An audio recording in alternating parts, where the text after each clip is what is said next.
অফিসারদেরকে নির্মমভাবে হত্যাযজ্ঞ, 2021 সালের হেফাজতের নেতা কর্মীদের উপরে নির্মম অত্যাচার এবং 2024 সালে বৈষম্য বিরোধী ছাত্র আন্দোলনের রংপুরের আবু সাইদ মুগ্ধ সহ অসংখ্য আলেম ওলামা এবং প্রায় হাজার খানিক এ পর্যন্ত 750 লিস্ট হয়েছে। এখনো হবে না, এত মানুষ নির্মমভাবে হত্যা হয়েছে। সমাজের পরতে দুর্নীতি, বাংলাদেশ থেকে হাজার হাজার কোটি টাকা বিদেশে পাচার হয়েছে।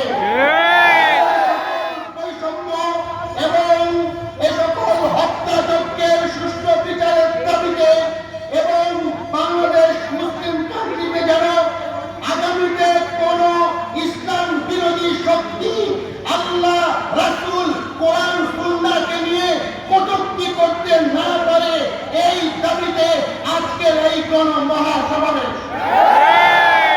সম্মানিত উপস্থিতি,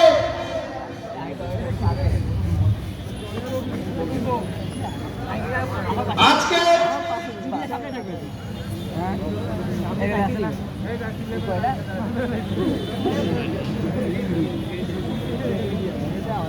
আজকের গণমহা